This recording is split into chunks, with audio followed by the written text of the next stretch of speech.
नून league की तरफ से हमें कोई ऐसा इवेंट देखने को नहीं मिला था, तो ये मेरे ख्याल में एक अपॉर्चुनिटी थी और इसका उन्होंने अच्छा खासा फ़ायदा उठाया। और ये मैसेज ये दे रहे थे हफीज़ साहब और बाकी लोग कि उधर हुकूमत तो जा रही है, अब हमारा दौर फिर से स्टार्ट हो गया है, तो उधर हो गया तो इधर तो बस 2 दिन की बात है, उसके बाद हम इधर भी करेंगे। इंसान जो है वो 20 साल 25 साल अगले दिन 10 साल बाद इंसान इस दुनिया से चला जाता है, लेकिन किसी बंदे कोई जिंदा है बिल्कुल, तो अपने करैक्टर ये बहुत बड़ा करैक्टर है, बहुत बड़ा। और शाह साहब वो जो हालात थे ना, उसमें ये बहुत मुश्किल था कि ये कोई मतलब ढकी छुपी बात नहीं है कि किसी नगरल के बंदे को, खुमर के बंदे को कशरोट में आके आना या कशरोट के बंदे को नगरल या खुमर जाना। 27 मार्च का जलसा है और ये ऑलमोस्ट मेरे ख्याल में 27 मार्च बहुत अहम दिन लगता है पाकिस्तान के हिस्ट्री में। वो सामने आ रहा, मतलब कोई बहुत ज़्यादा अनएक्सपेक्टेड कोई ऐसी चीज़ें भी उस दिन हो सकती है, कोई बहुत बड़ा ऐलान भी हो सकता है। मुझे लगता है कि ये धरना जलसा होगा भी नहीं। अच्छा, नौबत नहीं आएगी? नौबत नहीं आएगी, कहना आसान है, करना बहुत मुश्किल है।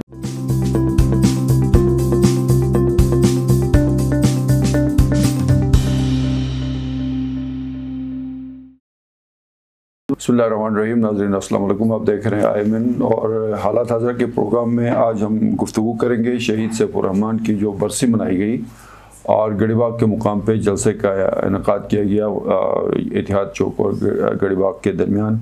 और इसमें आज भी काफ़ी शमूलियती प्रोग्राम्स सामने आ गए। और फिर एक और जो इशू चल रहा है मुल्क भर में, वज़ीर-ए-आज़म पाकिस्तान इमरान खान ने जलसे का या लॉन्ग मार्च का ऐलान किया है और डी चौक पे जलसा होगा 27 मार्च को। इस हवाले से मुल्क भर की तरह गिलगित बल्तिस्तान से भी पाकिस्तान तहरीक इंसाफ का एक बहुत बड़ा काफ़िला या मुख्तलिफ काफ़िले इस्लामाबाद के लिए अनकरीब रवाना होंगे। इस हवाले से वज़ीर आला गिलगित बल्तिस्तान ने अपनी सरगर्मियों का आगाज़ कर दिया है। इस हवाले से भी बात करेंगे और फिर थोड़ी सी बात करेंगे मुल्की सूरत हाल भी और उसके क्या असरात पड़ेंगे। तो इन मौज़ूआत पे बात करने के लिए हमारे साथ मौजूद हैं सीनियर सहाफ़ी तज़किया शब्बीर मीर साहब, वेलकम। Thank you sir. बताएं सर, ये जो बरसी आज मनाई गई और आप मेरे ख्याल में मौजूद थे वहाँ पे? जी, आज मैं मौजूद था, बल्कि तमाम मीडिया मौजूद थी। और चूँकि आजकल सोशल मीडिया का दौर है तो हमने देखा कि इसको लाइव चला रहे थे तमाम जो जर्नलिस्ट हैं, सोशल मीडिया पेजेस को जो ऑन करते हैं। तो चंद चीज़ें इसमें शाह साहब, एक तो मैंने ये देखा कि प्रेजेंस अच्छी खासी थी। हाँ, वो लोगों की तादाद के हवाले से तादाद तो, और एक और पैमाना भी आम तौर पे होता है कि सियासी जलसा की सक्सेस को नापने का, वो है कि क्राउड कितना रिस्पॉन्सिव था या चार्ज कितना अच्छा खासा हमने देखा। क्योंकि शमूलियतें थी नगर से वज़ीर जहांगीर और फिर पीपल्स पार्टी के नगरल से और सकवार से कसीर साहब वगैरह, तो इस तरह की शमूलियतें थी, तो उससे भी तवानाई एक महसूस हो रही थी जलसे को। और मेरे ख्याल में मैं ये देख रहा था कि लकीली ये जो इवेंट था शहीद सैफुर रहमान की 19वीं बरसी 2003 को उनकी शहादत हुई थी। 19 मार्च 2003 और आज 2022 से 19वीं बरसी मनाई जा रही थी। तो इस पे ये जो तारीख जिस तरह इत्तेफाक से ये हो गई है ना, तो इस पे ऐसे वक्त में जब पूरे मुल्क में सियासी सूरत हाल काफ़ी अबतर है, तो नून लीग के लिए बड़ा एक ज़बरदस्त किस्म का मौका आता है कि जिसमें ये लोग अपनी एक किस्म की इशू ऑफ स्ट्रेंथ कर सकें। अदरवाइज़ इनको शायद इजाफी कुछ करना पड़ता। हमारे यहाँ पे पीपल्स पार्टी को हमने देखा कुछ ना कुछ उन्होंने जो स्ट्रीट पावर का मुजाहरा करती रही अमजद जब से अपोजिशन लीडर बने, लेकिन नून लीग की तरफ से हमें कोई ऐसा इवेंट देखने को नहीं मिला था। तो ये मेरे ख्याल में एक अपॉर्चुनिटी थी और इसका उन्होंने अच्छा खासा फ़ायदा उठाया। और ये मैसेज ये दे रहे थे हफीज़ साहब और बाकी लोग कि उधर हुकूमत तो जा रही है, अब हमारा दौर फिर से स्टार्ट हो गया है, तो उधर हो गया तो इधर तो बस 2 दिन की बात है, उसके बाद हम इधर भी करेंगे। मैसेज ये दिया जा रहा है। उसमें ठीक है, बात आपकी दुरुस्त है। ये जो काज रहा ना सैफुर रहमान का, ये मेरे ख्याल में बड़े इमर्जिंग लीडर के तौर पे अचानक से सामने आ गए 90s में, बिल्कुल अर्ली 90s में ऑलमोस्ट। बल्दिया का उन्होंने इलेक्शन लड़ा, मेरे सामने हुआ सारा कुछ, बल्दिया का इलेक्शन जीत गए। उससे पहले स्टूडेंट्स पॉलिटिक्स की और शुरू से ही मुस्लिम लीग में रहे और बड़े जो है ना चैलेंजेस का मुकाबला किया। 1994 में वो पहली मरतबा नॉर्दर्न एरियाज, उस वक्त मेरे ख्याल में काउंसिल ही होती थी, तो उसका इलेक्शन ये लड़े और उसमें चंद सा वोटों से वो हार गए थे मोहम्मद मूसा के मुकाबले में। अब उसके बाद फिर 99 में, हालांकि वफाक में उस वक़्त नवाज शरीफ की हुकूमत मुशर्रफ ने ख़त्म कर दी थी, उसके चंद दिनों के बाद यहाँ पे इलेक्शन हुए थे। 12 अक्टूबर को वाक़या हुआ था नवाज शरीफ वाला, और 3 नवंबर 1999 को इलेक्शन हुए थे, भारी अक्सरियत से जीत गए। उसके बाद फिर इस तरह हुआ कॉम्बिनेशन की तहरीक जाफरिया और PMLN की जो है ना वो मखलूत हुकूमत बन गई GB के अंदर। सही है। तहरीक जाफरिया पाकिस्तान थी उस वक़्त, कलअदम करार नहीं दी गई थी। तो उसमें फिर 2 एडवाइज़र्स लिए गए थे। सैफुर रहमान उसके थे एजुकेशन के एडवाइज़र थे, और जानबाज साहब फॉरेस्ट के एडवाइज़र रहे उस मखलूत हुकूमत में। ठीक है, सही। तो सैफुर रहमान का ये है कि जब अर्ली 90s, फिर आपको पता है 88 में जो हालात पैदा हुए, उसके ऊपर थोड़ा सा ये सेक्टेरियन वो एक काफ़ी उसके ऊपर जो है ना वो थी दाग धब्बे टाइप के जो भी था। तो लेकिन उन्होंने फिर न सिर्फ उस दाग को मिटाया, बल्कि फिर पूरे गिलगित बल्तिस्तान के लिए वो एक मिसाल बन गए अमन के हवाले से। और वो एक नारा वो लगाया करते थे, मुझे याद है 96, 95, 93, 94 इस एरे में, कि सीने पे गोली खाएंगे अमन को वापस लाएंगे, और उन्होंने सीने पे गोली खाई। ये बिल्कुल शाह साहब आपने सही बातें की हैं। देखें वो ज़माना था जब हमारे यहाँ GB में, या सिर्फ गिलगित की बात करें, सेंटर है, इस तरह के लीडर्स इतने ज़्यादा नहीं होते थे जितने कि आजकल हैं, क्योंकि आजकल अपॉर्चुनिटीज़ बहुत हैं, उस वक्त वो नहीं था। तो सैफुर रहमान की जो बिल्कुल ही एक्स्ट्राऑर्डिनरी बात जो कि मैं कम से कम फील करता था, वो उनकी वो दिलेरी थी जो उसका आपने अभी हवाला दिया कि सीने पे गोली खाएंगे, और वो मतलब भी उनका यही था। और वो डर शर, और इसके जो मैं थोड़ा सा वो पब्लिक को ना मैं इसका बैकग्राउंड बता दूं कि ये उनको शहीद क्यों किया गया। ये हुआ ये था कि फरवरी के आखिरी हफ्ते में या मार्च के पहले हफ्ते में 2003 में कराची में किसी मदरसे पे हमला हुआ और 7 बंदे GB के उसमें शहीद कर दिए गए। ठीक है, उनकी मैतों को इस्लामाबाद से गिलगित C130 के ज़रिए पहुंचाया जा रहा था, और उस वक्त अल्लाह पाक मग़फ़िरत फरमाए शेख गुलाम हैदर नजफ़ी साहब भी जो है ना तहरीक जाफ़र की तरफ से मुशीर थे। तो उसमें ये सारे गए, सैफुर रहमान भी चले गए एयरपोर्ट पे रिसीव करने, मैतें रिसीव करने की ज़ाहिर हुकूमत के लोग थे। तो जब ये इधर से एक काफ़िला गुजरा कशरोट से, वहाँ फिर कुछ इस तरह की कोई शरारत हो गई। तो उस वक़्त ये कोई कार्डलेस का एक निज़ाम होता था। तो बहरहाल ये शाहीन होटल उस वक़्त अंडर कंस्ट्रक्शन था अभी। तो सैफुर रहमान को बताया गया कि कुछ बंदे उसकी छत पे चढ़ गए हैं, और खुदा न खास्ता कोई वापसी पे मैतें लेके जब ये वापस जाएंगे उस वक़्त कोई शरारत हो सकती है। तो वो वहाँ से वापस आ गए। आने के बाद फिर उसने ज़रा सख्ती के साथ उन लोगों को वहाँ से उतारा और उस कज़े को रोकने की कोशिश की। ज़ाहिर है उनमें से एक बंदा, उसको शायद ये बात बुरी लगी, उसके चंद हफ्तों के बाद ये हादसा हुआ उनके साथ। तो ये टिपिकल जो इशू था, ये गिलगित के अमन को बचाने के लिए उनका इक़दाम था। इसी को शाह साहब आज जावेद हुसैन ने भी जो शमूलियत के बाद तकरीर के अंदर उन्होंने भी इसका जिक्र किया था। और इसमें थोड़ी सी चीज़ मैं ये ऐड करूँ कि बहुत मुश्किल हालात थे उसी पर्टिकुलर, बल्कि नगर के से ताल्लुक़ रखने वाले जो 7 मैयतें थी उनमें अब मुझे याद नहीं है, लेकिन 2-3 का कम से कम गालिबन नगर से ताल्लुक़ था। तो मैं ख़ुद भी उधर ही कहीं मौजूद था उन्हीं जगहों पे। तो हालात बहुत संगीन थे, बहुत कुछ होने जा रहा था। उसमें आए थे उस वक्त ये फील्ड में, ये एज ए जर्नलिस्ट परफॉर्म कर रहे थे?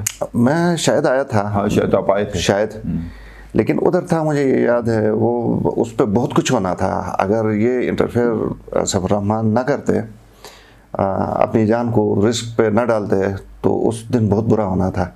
वो मैं चूँकि थोड़ी देर पहले जो बता रहा था कि वो दिलेर कुदरती तौर पर कुछ ज़्यादा ही थे, वो परवाह शरवा नहीं करते थे कि कौन उसको थ्रेट करेगा कौन नहीं करेगा। तो उधर जाके उसने जिस तरह रिफ्यूज़ किया, वो उसको टैकल किया, और उसी वजह से वो फिर वहाँ पे कोई मसला नहीं। और जिस बंदे ने इस पे फायर किया उसको तफड़ मारे थे, उससे वेपन्स उठाए थे इसने। वो गालिबन उससे कोई लिंक था, कोई था। हालांकि ये बड़ी बात है सर, बड़ी बात। देखें इंसान जो है वो 20 साल 25 साल अगले दिन 10 साल बाद इंसान इस दुनिया से चला जाता है, लेकिन किसी बंदे कोई जिंदा है बिल्कुल, तो अपने करैक्टर ये बहुत बड़ा करैक्टर है, बहुत बड़ा। और शाह साहब वो जो हालात थे ना, उसमें ये बहुत मुश्किल था कि ये कोई मतलब ढकी छुपी बात नहीं है कि किसी नगरल के बंदे को, खोमर के बंदे को कशरोट में आके आना या कशरोट के बंदे को नगरल या खोमर जाना। तो ऐसे में इन्होंने ये सफर रहमान ने कहा कि कोई मुझे मारता है तो मारे, मुझे कोई इशू नहीं है, नहीं, मैं अमन के लिए जाऊंगा। वो बगैर किसी इन्विटेशन के सीधे चले गए थे। आपको याद है वो हालात में इमाम बारगाह गए थे और सरेंडर किया था। उसने कहा जी बस आज के आपने जो कुछ करने का जो हो गया, आज के बाद मैं आपके पास आया हूँ, आज के बाद हम एक नए दौर का आगाज करेंगे। वो ऐसे बड़े इकदाम थे कि उस वक्त कम से कम कोई एक्सपेक्ट नहीं कर सकता था। मैं आज के दौर की बात नहीं सर, इखलाकी जुर्रत और इसके लिए बहुत ज्यादा आपकी स्ट्रॉन्ग पर्सनालिटी की जरूरत होती है ऐसे कामों के लिए।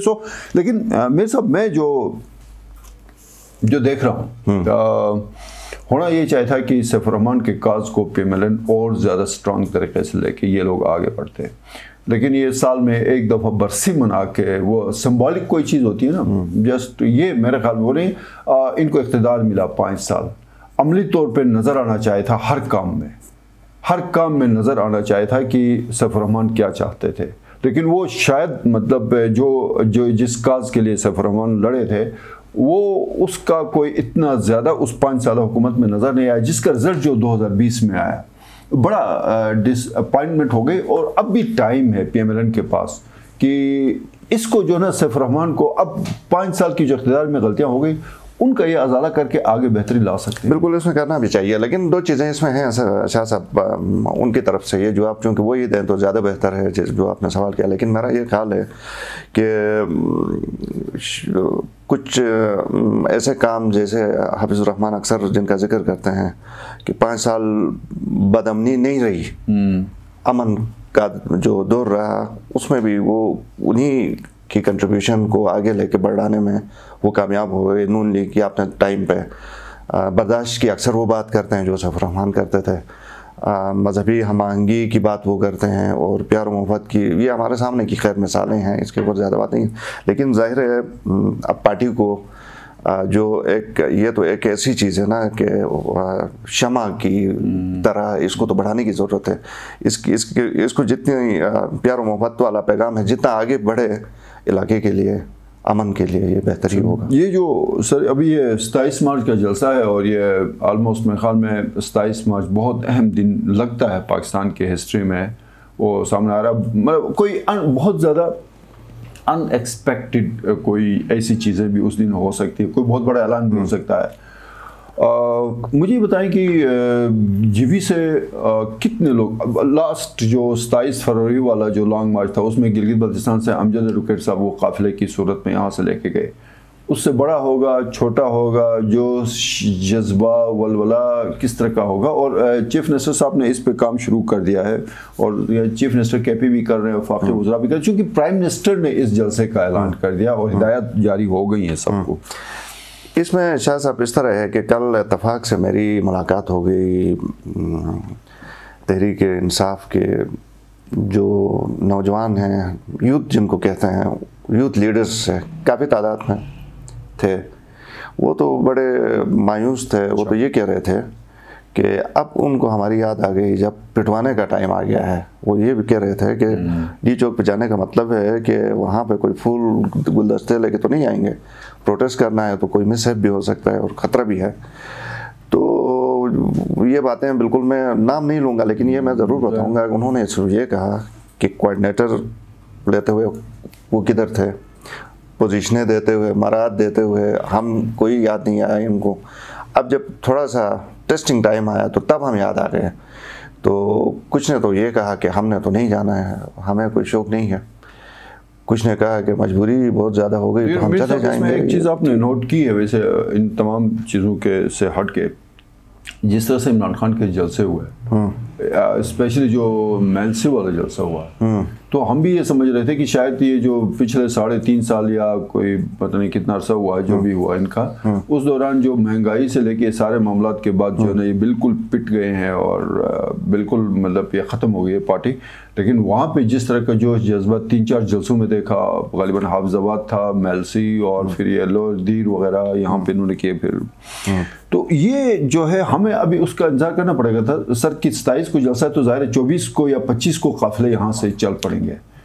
अब हम जाहिर है वो तो सारे आजकल तो सोशल मीडिया है, वहाँ पे वो लोग मोबाइल और कैमरे लेके बैठेंगे जहाँ से ये रवाना होंगे, तो वहीं पे स्ट्रेंथ का अंदाज़ा होगा कि जीबी के अंदर इनके कारकुन क्या कह रहे हैं, परफॉर्मेंस कैसी रही है, लोगों का अब भी पीटीआई के साथ कितना जो है ना उनका एक एफिलिएशन समझ लें या उनके साथ वाबस्तगी वो किस हद तक है, ये मेरे ख्याल में अगले 3-4 दिनों में बात सामने आएगी। ये सामने आएगी, लेकिन जाएंगे तो ज़रूर जाएंगे शाह साहब, अगर मतलब ये वहाँ से कोई डेट कोई एक्सटेंड ना हो, कोई प्रोग्राम चेंज ना हो तो, क्योंकि जाहिर है लोगों को फिर लालच भी दे के लेके जाते हैं, बहुत सारी चीज़ें होती हैं, इमरान खान वो एक एज होता है वो चले जाते हैं। लेकिन अब एक मेरे जहन में ये भी पॉइंट आता है कि मुझे लगता है कि ये धरना जलसा होगा भी नहीं। अच्छा, नौबत नहीं आएगी? नौबत नहीं आएगी, कहना आसान है, करना बहुत मुश्किल है। अदम-ए-एतमाद की भी नौबत नहीं आएगी? अदम-ए-एतमाद की आएगी। अच्छा, लेकिन ये जिस तरह की धमकियां दे के माहौल, अब देखिए ना, इसमें मैं धमकी इसलिए ये यूज दोनों साइड से ना, नहीं दोनों साइड से, लेकिन एक से आज बिलावल साहब ने धमकी दी है कि हम असेंबली में धरना देंगे ताकि असेंबली के अंदर जो है कि वो हम करने न दें, तो धमकियां तो ये धमकियां असल में दोनों साइडों से, अपोजिशन का तो काम है धमकी देना और ये मामलात करना है। असल मसला ये है कि जो अदम-ए-एतमाद के लिए जो कार्रवाई है उसको होने देना, अब होने देंगे तो क्यों धमकी देगा अपोजिशन का कोई, उसको होने नहीं दे रहे हैं। वो कहते हैं कि कोई 10 लाख लोगों के बीच में से जाके वोट दे के उनके बीच में से आएगा, तो मतलब ये धमकी नहीं। उसमें वैसे एक अखलाकी तौर पे तो ये एक बात तो है मीर साहब कि आप कोई चीज़ ऑर्गेनाइज करते हैं, मैं आपसे वो बेनिफिट लेता हूँ, मतलब टिकट लेते हैं ना ज़्यादा, वो टिकट में जो वोट पड़ता है वो ज़ाहिर किसी पार्टी के कायद या उस पार्टी के मंशूर पे पड़ता है। आप उस टिकट पे इलेक्शन लड़ के आके 3.5 साल तक एंजॉय करके आखिर में जाके जब इलेक्शन का करीब आते हैं तो फिर आप स्विच ओवर करते हैं। तो ये तो थोड़ा सा वो उन्होंने उन मुनहरिफ अरकान को कहा कि जी वो किस तरह जाके वोट देते हैं, तो खैर तरीक़ेकार ये भी तो ठीक नहीं है कि किसी को आप मतलब वो तो उसके कानून इजाज़त देता है तो फिर रोकने की आइन और कानून दोनों है सर। मेरे ख्याल में आइन तो मौजूद है, 63A का है, लेकिन उसमें यह डिफाइन नहीं किया गया है कि वोट से पहले ही उस बंदे को डिस्क्वालीफाई किया जाएगा कि वोट के बाद स्पीकर उस पार्टी के चेयरमैन के उसके हिदायत पे स्पीकर जो है वो चीफ इलेक्शन कमिश्नर को भेजेगा, वहां उसका डिसाइड होगा। ये कंफ्यूज है ये कानून आइन, तो उसके लिए अभी सुप्रीम कोर्ट में जा चुके हैं। सुप्रीम कोर्ट में या खुद दोबारा से ये ठीक करें, लेकिन कहने का मतलब ये शाह साहब कि अगर कानून ये कहता कि नहीं ये कर ही नहीं सकता, अगर करने की सूरत में इसको जेल होनी होती तो फिर ठीक था, फिर उसको अगर करता तो उसको जेल भेजवाते। अब ये इस तरह वाज़ेह नहीं है तो ये रोक भी नहीं सकते हैं, सिर्फ धमकी दे के रोकना।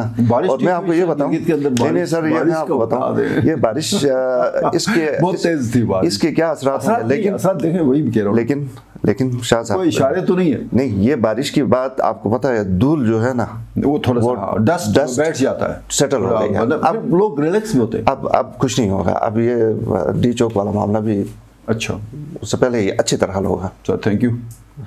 नाज़रीन, प्रोग्राम आपने देखा, आपके फीडबैक का इंतज़ार रहेगा। प्रोग्राम हालात हज़रत से अपने मेज़बान ईमान शाह को इजाज़त दीजिए। अल्लाह हाफिज़।